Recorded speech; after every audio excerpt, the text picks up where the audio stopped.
Factory का काम होता है रॉ प्रोडक्ट्स को लेना, कुछ रॉ प्रोडक्ट लेके और कुछ एक फाइनल प्रोडक्ट बना के मेन डिसीजन लेने का काम कहां पर होगा? ऑफिस में होगा कि क्या चीज बननी है, क्या चीज नहीं। माइटोकॉन्ड्रिया होते हैं जो एनर्जी बनाने का काम करते हैं ताकि सेल अच्छे से काम। ये आंसू आ कहां से रहे? आंख की जो लैक्राइमल ग्लैंड होती हैं उनकी हर एक सेल में।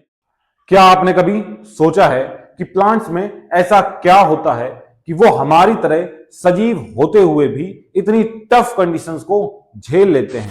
चाहे बरसात हो, तूफान हो, गर्मी हो, सर्दी हो, कड़कती हुई ठंड हो, फिर भी वो अपनी जगह पर बने रहते हैं और अपना काम करते रहते हैं। हम लोगों को ऑक्सीजन देते रहते हैं, फल बनाते रहते हैं। आखिर ऐसा उनमें क्या पाया जाता है जो उन्हें इतना स्ट्रांग बनाता है? आज हम इस वीडियो के थ्रू इस रहस्य से पर्दा उठाएंगे। जैसा कि हम लोग पिछले लेक्चर में कोशिका की संरचना के बारे में जान गए थे कि कोशिकाएं कोई भी हों, चाहे प्रोकैरियोटिक हो चाहे यूकैरियोटिक कोशिका हो, उसमें कुछ चीजें तो कॉमनली पाई ही जाएंगी, जैसे कोशिका झिल्ली, कोशिका द्रव्य और राइबोसोम सभी में देखने को मिलते हैं। केंद्रक किसी कोशिका में हो सकता है और किसी कोशिका में नहीं होता। कमेंट डाउन कीजिए कि केंद्रक किन कोशिकाओं में नहीं पाया जाता है।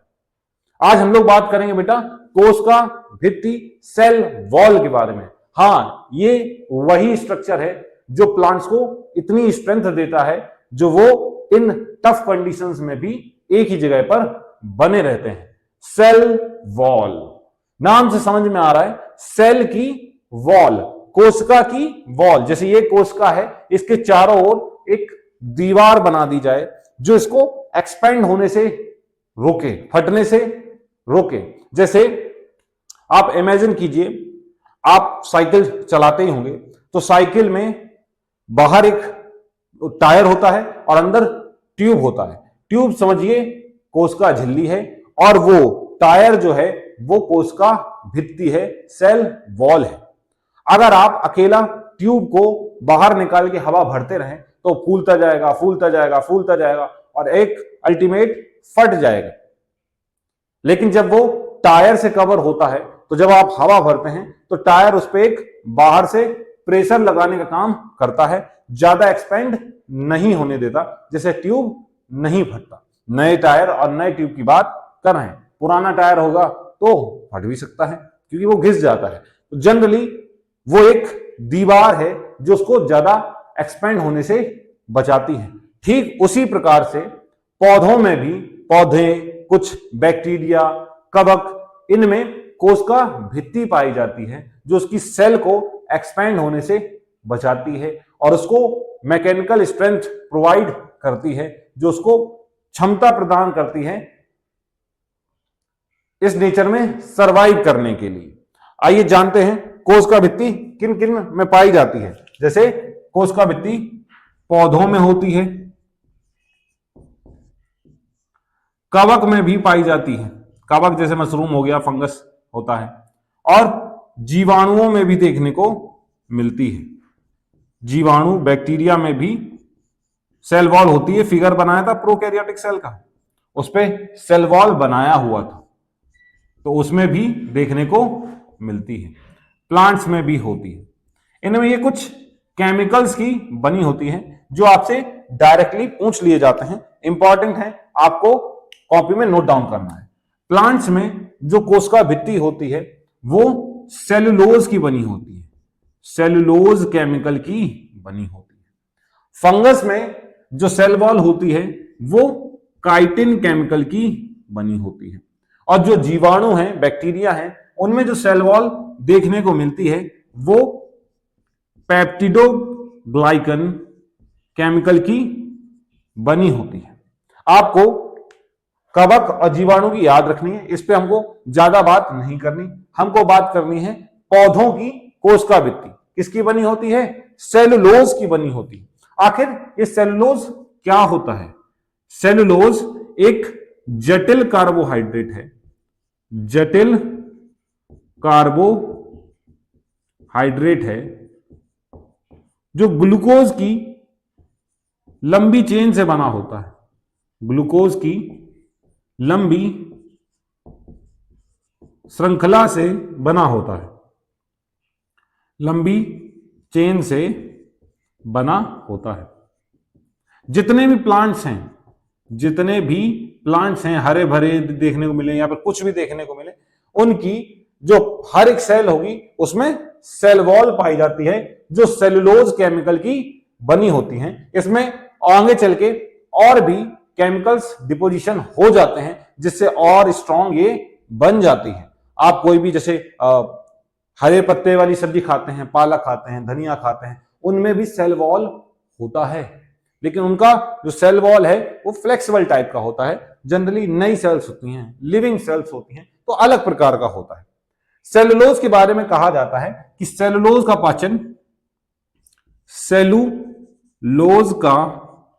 पाचन ह्यूमन नहीं कर सकते, ह्यूमन नहीं कर सकते। हम लोग सेलुलोज का पाचन नहीं कर सकते हैं। तो फिर सवाल बनता है, जो हम हरी सब्जियां खाते हैं उनमें भी तो सेल वॉल होता है, तो अगर हम इसका पाचन नहीं कर सकते तो क्या वो सब वेस्ट है, हमको एनर्जी उससे नहीं मिलेगी?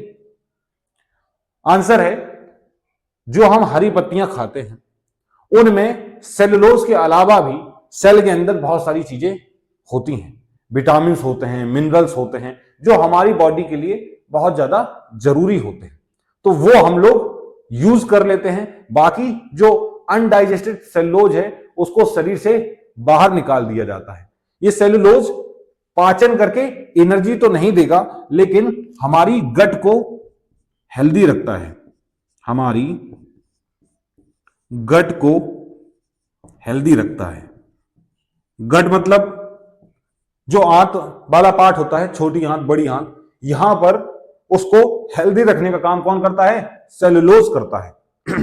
आप लोगों ने एक चीज का नाम सुना होगा जिसको बोलते हैं साइलम हस्क, साइलम हस्क, या इसको इसबगोल की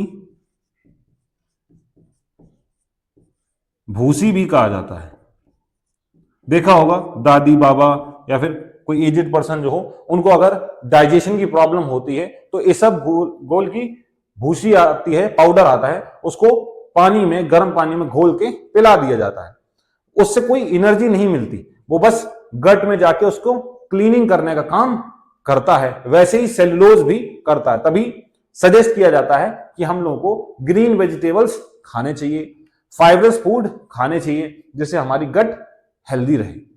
हम लोग भूसा नहीं खा सकते, जैसे गाय भैंस भूसा खाती हैं, उनमें सेलुलोज की मात्रा ज्यादा होती है और वो सेलुलोज का पाचन अच्छे से कर सकते हैं। चारा वो खा सकते हैं, उसका पाचन करके वो एनर्जी निकाल सकते हैं, लेकिन हम लोगों का गट जो है वो सेलुलोज के पाचन के लिए नहीं बना है। इसलिए आप घास नहीं खा सकते, भूसा नहीं खा सकते, क्योंकि उसमें सेलुलोज ज्यादा होता है और सेलुलोज एक जटिल कार्बोहाइड्रेट है जिसको आप तोड़ नहीं सकते। तो हमारा पाचन तंत्र जो है वो सेलुलोज का पाचन नहीं करता, लेकिन सेलुलोज हमारी गट को हेल्दी रखने में जरूर मदद रखता है। जैसे साइलम हस्क, इसबगोल की भूसी, जब किसी का डाइजेशन का इशू होता है तो इसको दिया जाता है जिससे वो ठीक हो सके। तो हमको एक बात समझ में आई कि जो कोशिकावृत्ति है वो किसकी बनी होती है? सेलुलोज की बनी होती है। सेलुलोज जो होता है वो मोस्ट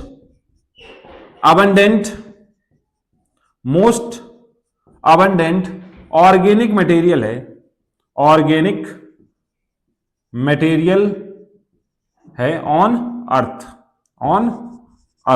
मतलब सबसे ज्यादा पाया जाने वाला कार्बनिक पदार्थ जो है वो कौन है? कार्बनिक पदार्थ जो होता है वो है आपका सेलुलोज। ये क्वेश्चन पूछा जा सकता है। तो सेलुलोज सबसे ज्यादा पाया जाने वाला कार्बनिक पदार्थ है अर्थ पे। अर्थ पे बहुत सारे प्लांट्स हैं, बहुत सारे प्लांट्स बहुत सारी कोशिकाओं से मिलकर बने हैं। उन सभी कोशिकाओं में क्या होगा? सेलुलोज पाया ही जाएगा कोशिकावृत्ति के रूप में। तो सबसे ज्यादा पाया जाने वाला ऑर्गेनिक मटेरियल भी सेलुलोज ही बन जाता है। आइए समझते हैं कि सेल वॉल कैसे बनती है और इसका काम क्या होता है, इसको जरा रफ कर देते हैं। आप चाहें स्क्रीनशॉट ले लीजिए, इसका नोट्स अच्छे से बनाना है। कोशिका भित्ति की बात कर रहे हैं, जो हमारी सेल के बाहर देखने को मिलती है, प्रोटेक्शन देने का काम करती है। जो यंग प्लांट्स होते हैं, जो आपके यंग प्लांट्स होंगे, हरे भरे पौधे होते हैं, उनकी जो कोशिकाओं की कोशिका भित्ति होती है, उनमें सिर्फ सेलुलोज होता है जो उसको जिंदा बना के रखता है, फ्लेक्सिबल बना के रखता है।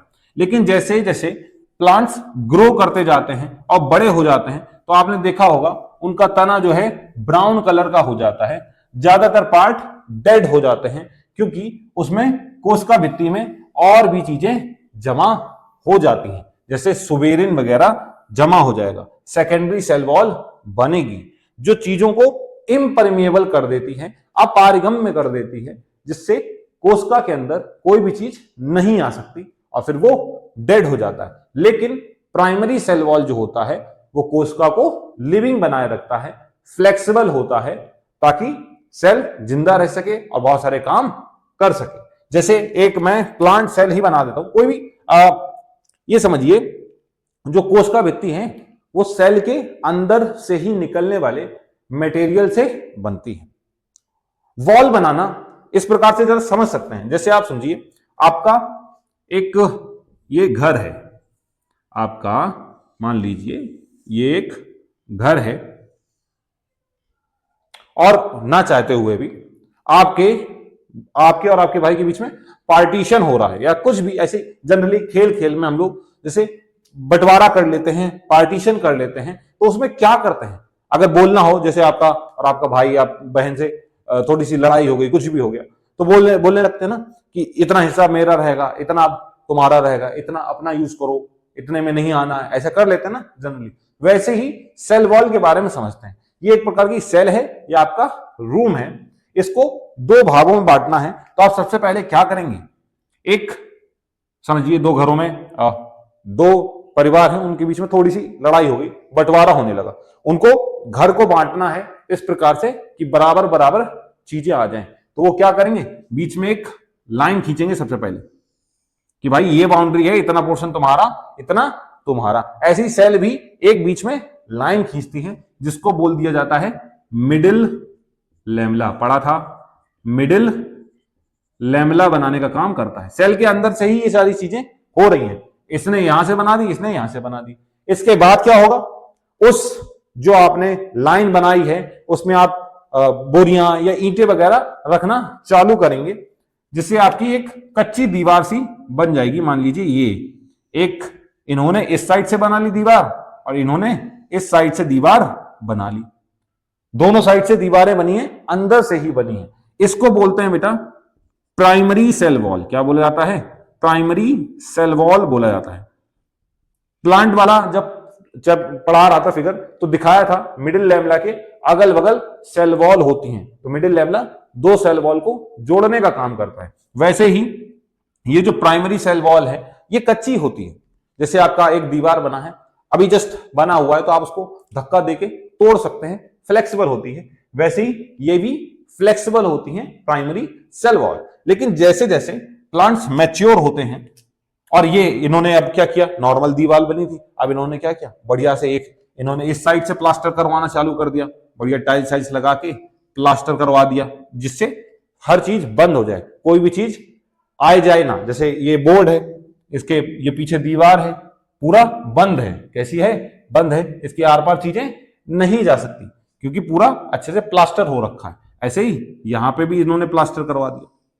इसको बोलते हैं सेकेंडरी सेल वॉल, द्वितीयक कोशिका भित्ति। और ये प्लांट सेल को डेड कर देती है, क्योंकि ये इम्परमिएबल होती है।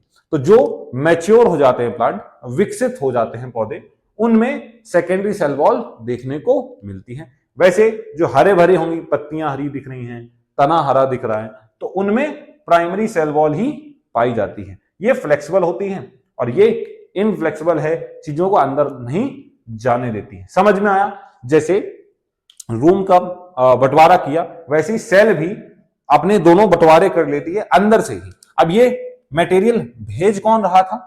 इस सेल के अंदर जो गोल्जी बॉडी बैठी है, गोल्जी बॉडी, इस सेल के अंदर जो गोल्जी बॉडी है उसने सेलुलोज बनाया और यहां पर पैकेट्स के फॉर्म में भेजता है, तो सेल वॉल फॉर्मेशन हो जाता है। तो कोशिका भित्ति कैसे बनती है? सबसे पहले क्या बनेगा? मिडिल लैमेला बनता है। मिडिल लैमेला किसका बना होता है? मिडिल लैमेला दो केमिकल्स का बना होता है, कैल्शियम व मैग्नीशियम पैक्टेट का, कैल्शियम व मैग्नीशियम पैक्टेट का बना होता है। इसके बाद क्या बनता है? प्राइमरी सेल वॉल बनेगी, प्राइमरी सेल वॉल बनेगी। यह है primary cell wall, primary cell wall है, प्राथमिक कोशिका भित्ति है। क्या है बेटा? प्राथमिक कोशिका भित्ति होती है जो बनती है दोनों सेल के अंदर साइड पे ही बनेगी कोशिका भित्ति। इसको शॉर्ट में इस प्रकार से लिखते हैं, प्राइमरी सेल वॉल लिख देते हैं, यही लिखा था। तो दोनों साइड है, ये प्राइमरी सेल वॉल दिख रही। और जो रेड कलर से बना रहा हूं ये है सेकेंडरी सेल वॉल, जो सेल के प्राइमरी सेल वॉल के अंदर साइड पे ही देखने को मिलती है, secondary cell wall, secondary cell wall होती है। इसको शॉर्ट में इस प्रकार से लिख देते हैं, सेकेंडरी सेल वॉल। द्वितीयक कोशिका भित्ति, द्वितीयक कोशिका भित्ति। तो यहां से सीधे सीधे समझ में भी आ रहा है कि जो दो सेल वॉल होती हैं उनको जोड़ने का काम कौन करता है? सेल, ये मिडिल लैमेला करता है। दो सेल वॉल को जोड़ने का कौन काम करता है? Middle lamella. इसलिए मिडिल लैमेला को सीमेंटिंग मटेरियल,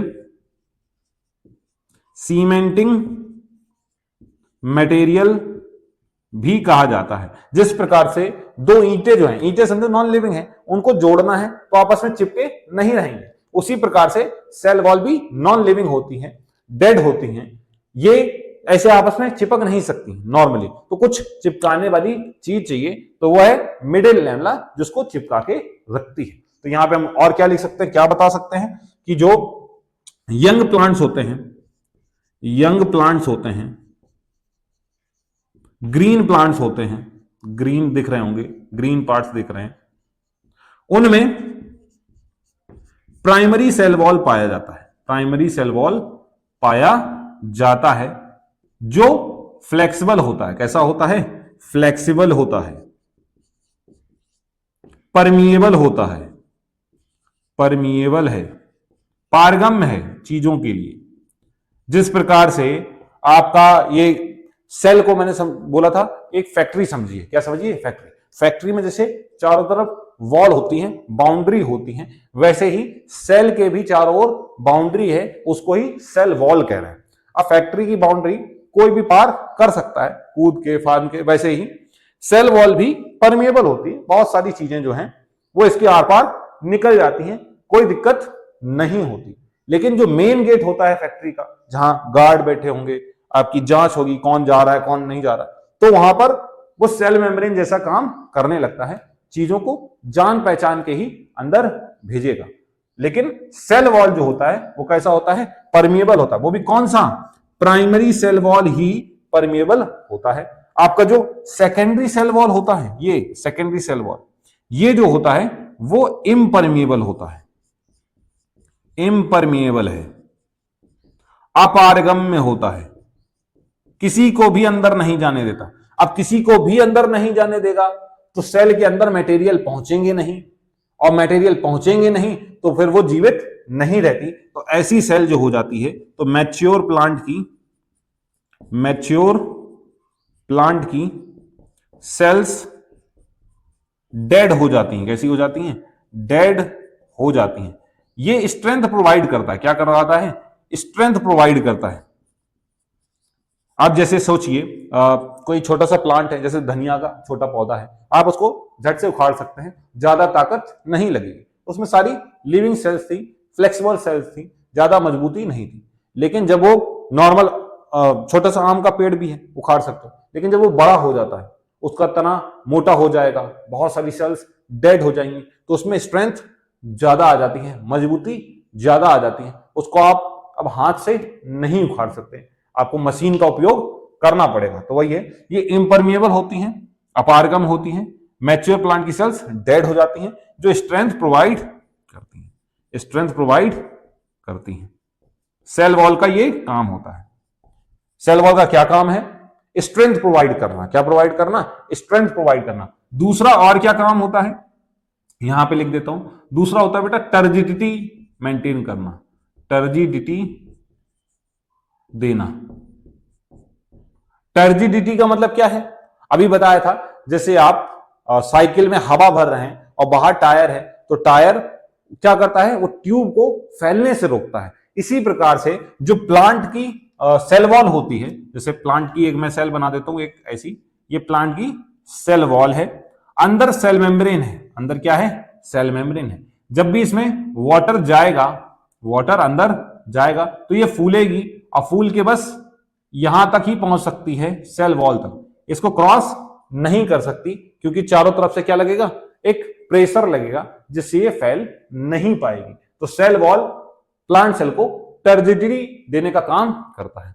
जैसे आप सुबह सुबह पर फूल और पत्तियां देखना, कितनी बढ़िया खिली खिली लगती हैं, क्योंकि उसमें पानी स्टोर हो जाता है और वो फूल जाती हैं। शाम के टाइम पे पानी वो निकल जाएगा, मुरझा जाती हैं। तो सेल वॉल एक फिक्स्ड शेप भी देता है। क्या देगा? फिक्स्ड शेप भी देता है। प्लांट्स को फिक्स शेप, प्लांट की जो सेल है उसको एक फिक्स शेप दे देगा, टर्जिडिटी प्रोवाइड करता है, फ्लेक्सिबिलिटी भी देता है, और डेड होने के बाद उनको स्ट्रेंथ भी प्रोवाइड करने का काम करता है। तो सेल वॉल के बहुत सारे काम हो जाते हैं। आपको आई होप अच्छे से समझ में आ गया हो कि प्राइमरी सेल वॉल क्या है, सेकेंडरी सेल वॉल क्या होता है, सेल वॉल किस मटेरियल का बना होता है, प्लांट्स में इनकी जरूरत क्या है। आपको जो भी डाउट हो आप इस वीडियो के नीचे कमेंट कर देना। इसके बाद की क्लासेस में आगे पढ़ते हैं कि सेल मेम्ब्रेन क्या होती है और इसके काम क्या होते हैं। तब तक के लिए थैंक यू। जय हिंद, जय भारत।